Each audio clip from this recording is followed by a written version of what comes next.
Hi friends, இன்றைக்கி நம்ம வேண்டும் வரம் தரும் பாம்பன் சுவாமிகளோட ஜீவ சமாதிக்கு தாங்க வந்திருக்கோம். அவங்களோட வாழ்க்கை வரலாறையும் பாம்பன் சுவாமிகளுக்கு முருகர் எப்படி காட்சி கொடுத்தாரு அப்படின்றதையும் தாங்க நம்ம இந்த விளாகில் பார்க்க போகிறோம். வாங்க வீடியோக்குள்ளே போகலாம்.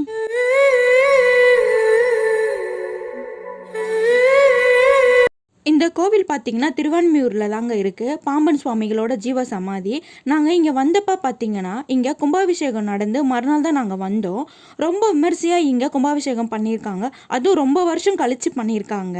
எந்த கோவிலாக இருந்தாலும் நம்ம கும்பாபிஷேகம் பண்ணி 48 நாளைக்குள்ளே அந்த கோவிலுக்கு போகணும் அப்படின்னா அது ரொம்ப விசேஷங்க. நீங்களும் கண்டிப்பாக எந்த கோயிலில் கும்பாபிஷேகம் பண்ணியிருந்தால் நீங்களும் அந்த மாதிரி போயிட்டு வாங்க.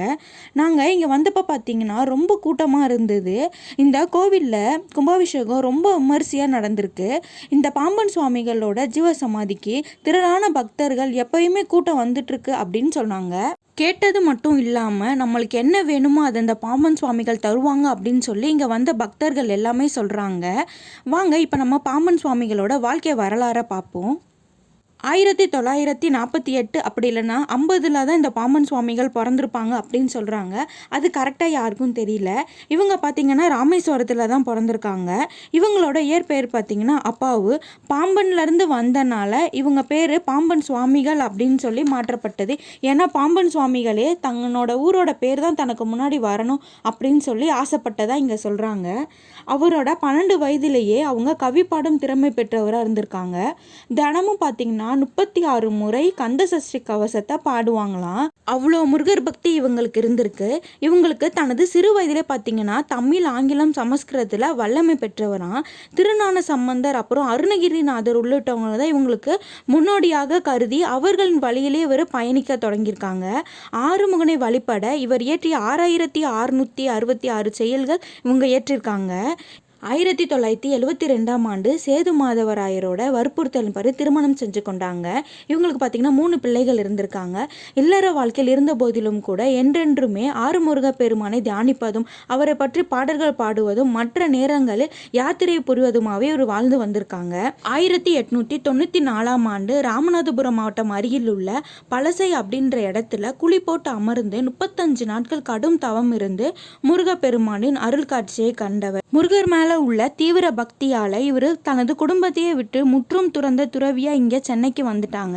1923ஆம் ஆண்டு தம்புச்செட்டி தெருவில் இவங்க நடந்து போயிட்டு இருக்கும்போது ஒரு குதிரை வண்டி வந்து இவங்களை இடிச்சிருச்சான். அப்போ இவங்களுக்கு கால் 2 எலும்பு முறிஞ்சு இவங்க பக்கத்துல உள்ள நம்ம ராஜீவ்காந்தி அரசு பொது மருத்துவமனையில் சேர்க்கப்பட்டிருக்காங்க. அப்போ பாம்பன் சாமிகளோட வயது பார்த்திங்கன்னா 70 ஆயிருக்கு. 70 ஆனனால டாக்டர்கள் என்ன சொல்லியிருக்காங்கன்னா இவங்களுக்கு வந்து வயதானனால மறுபடியும் கால் கூடாது அப்படின்னு சொல்லியிருக்காங்க. அதை கேட்ட பாம்பன் சுவாமிகளின் தீவிர பக்தரான அதுவும் தீவிர சீரரான சுப்பிரமணிய தாசர் வந்து என்ன பண்ணியிருக்காரு, சண்முக கவசத்தை தினமும் பாட ஆரம்பிச்சிருக்காரு. அப்போது பார்த்திங்கன்னா பாம்பன் சுவாமிகள் அட்மிட் ஆகி 11ஆவது நாள் அன்னைக்கு 2 வேல்கள் வந்து பாம்பன் சுவாமிகளோட காலை தாங்கி பிடிச்ச மாதிரியும் 2 மயில்கள் வந்து இங்கே நடனம் ஆடுவதாகவும் சுப்பிரமணிய தாசருக்கு கனவுல தோண்டிருக்கு. அதை அவர் பாம்பன் சுவாமிகள் கிட்ட சொல்லணும் அப்படின்னு சொல்லிட்டு அவர் வேகமாக இந்த ராஜீவ்காந்தி அரசு மருத்துவமனைக்கு வந்திருக்காரு. அங்கே பார்த்தீங்கன்னா அவர் கனவுல கண்டது எல்லாமே இங்கே நிஜத்தில் நடந்துட்டு இருந்திருக்கு. அப்போ குழந்தை வடிவில் பார்த்தீங்கன்னா முருகப்பெருமானும் பாம்பன் சுவாமிகளுக்கு காட்சி கொடுத்துட்டு இருந்திருக்காரு. அப்புறமா அவருக்கு பார்த்தீங்கன்னா கால் எல்லாமே சரியாயிருச்சான். அதை பார்த்த டாக்டர்கள் ரொம்ப ஆச்சரியப்பட்டிருக்காங்க. சரின்னு சொல்லிட்டு அவருக்கு எக்ஸ்ரேவே எடுத்து பார்த்துருக்காங்க. எக்ஸ்ரே எடுத்து பார்த்தோன்னு ஒரு கால் எல்லாமே சரியாயிருச்சு அப்படின்னு சொல்லியிருக்காங்க. அந்த நாளை விட்டுறக்கூடாது அப்படின்னு இப்போ நம்ம கொண்டாடுறது தான் மயூரக வாகன சேவன விழா அப்படின்னு சொல்கிறாங்க. பாம்பன் சுவாமிகள் பார்த்திங்கன்னா இது வரைக்கும் பழனிக்கு மட்டும் போனதே இல்லையா. அவரோட ஃப்ரெண்டு பார்த்திங்கன்னா பழனிக்கு போகலாம் அப்படின்னு சொல்லி கூப்பிட்ருக்காரு. அப்போ பாம்பன் சுவாமிகள் சரி போகலாம் அப்படின்னு சொல்லிட்டு நைட்டு படுத்திருக்காங்க. அப்போ அவர் கனவுல வந்து முருகர் வந்து சொல்லியிருக்காரு, நான் உன்னை பழனிக்கு கூப்பிட்டேனா, நான் பழனிக்கு கூப்பிட்டாதான் நீ வரணும் அப்படின்னு சொல்லியிருக்காரு. அதனால தான் அவர் வந்து பழனிக்கே போனது இல்லையா.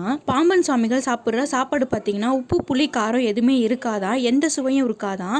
அவர் வெறும் கஞ்சி மட்டும்தான் சாப்பிடுவாராம். அதுவும் ஒரு வேளை மட்டும்தான் சாப்பிடுவாராம். ஆனால் இங்கே இந்த பாம்பன் சுவாமிகள் ஜீவ சமாதியில் பார்த்தீங்கன்னா மதியானம் 12 மணில இருந்து 2 மணி வரைக்கும் சாப்பாடு போடுறாங்களாம். இங்கே முருகருக்கு 4 வேளை பூஜையும் பண்ணுறாங்க. நம்ம சண்முக கவசத்தை படித்தா எப்பேற்பட்ட பலனையும் அடையலாம் அப்படின்னு இங்கே சொல்கிறாங்க. இங்கே வர நிறைய பக்தர்கள் பார்த்தீங்கன்னா இங்கே உட்காந்து அமர்ந்து தியானம் பண்ணிட்டு இருக்காங்க. ஒருத்தருமே வந்து தியானம் பண்ணிட்டு இருக்காங்க. பாம்பன் சுவாமிகளோட மந்திரம் என்ன அப்படின்னு கேட்டிங்கன்னா வேலும் மயிலும் துணை அப்படின்றத மட்டும்தான் அவங்க உச்சரிச்சுக்கிட்டே இருப்பாங்களாம். இந்த கோவிலில் வந்து நீங்கள் 7 செவ்வாய்க்கிழமை வந்தீங்க அப்படின்னா நீங்கள் வேண்டது இல்லாமல் நீங்கள் மனசில் நினைக்கிறத கூட அந்த பாம்பன் சுவாமிகள் உங்களுக்கு நடத்தி கொடுப்பாரு அப்படின்னு நீங்கள் வரவங்க சொல்கிறாங்க. கர்ம வினைகளையும் தீர்ப்பவர் இந்த பாம்பன் சுவாமிகள் அப்படின்னு சொல்கிறாங்க. தீராத நோய்களையும் தீர்க்கும் பாம்பன் சுவாமிகள் அப்படின்னு சொல்கிறாங்க. பௌர்ணமி அன்னைக்கு பார்த்தீங்கன்னா பாம்பன் சுவாமிகள் அவங்களுக்கு சிறப்பு பூஜையை நடத்துகிறாங்களாம். அதுக்கு பார்த்தீங்கன்னா ஏராளமான பக்தர்கள் வராங்க அப்படின்னு இந்த கோவிலில் சொல்கிறாங்க. 1929 வருஷம் மே 30 வியாழக்கிழமை சஷ்டி அன்னைக்கு தான் வந்து காலையில் 7:15 பாம்பன் சுவாமிகள் ஜீவ சமாதி அடைஞ்சிருக்காங்க. அந்த ஜீவ சமாதியை சுற்றி அவங்களுக்கு அப்படியே நிலவாலயமும் கட்டியிருக்காங்க. அதை தான் நம்ம இப்போ தரிசிச்சுட்டு இருக்கோம். இப்போது பாம்பன் சுவாமிகளோட தீவிர சீடரான சுப்பிரமணிய தாசருக்கும் பாம்பன் சுவாமிகளின் ஜீவசமாதிக்கு பின்புறமே அவருக்கும் ஒரு நினைவிடம் அமைச்சிருக்காங்க. இந்த ஜீவசமாதி ரொம்பவே அழகாக நீட்டாக வச்சுருக்காங்க. ரொம்ப அமைதியாகவும் இருக்குது. நாங்கள் சாமி கும்பிட்டு வெளியே வரும்போது பார்த்தீங்கன்னா இந்த ஐயா எங்களை கூப்பிட்டு திருநூறு பூசி விட்டாங்க. அது என்னமோ எங்களுக்கு முருகரோட அருள் கிடைச்ச மாதிரி இருந்துச்சு. ஓகே ஃப்ரெண்ட்ஸ், நீங்களும் கண்டிப்பாக இந்த பாம்பன் சுவாமிகளோட ஜீவசமாதிக்கு வரணும். கண்டிப்பாக இங்கே வந்து நீங்கள் பாருங்கள்.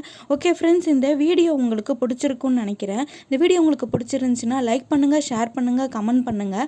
புதுசாக நம்ம சேனலை யாராவது பார்க்குறதா இருந்தால் அப்படியே சப்ஸ்கிரைப் பண்ணிக்கோங்க. மறக்காமல் பக்கத்தில் இருக்க பெல் ஐக்கானையும் கிளிக் பண்ணிக்கோங்க. அப்போ தான் நான் போடுற வீடியோலாம் உங்களுக்கு நோட்டிஃபிகேஷனில் வரும். ஓகே ஃப்ரெண்ட்ஸ், பாய்.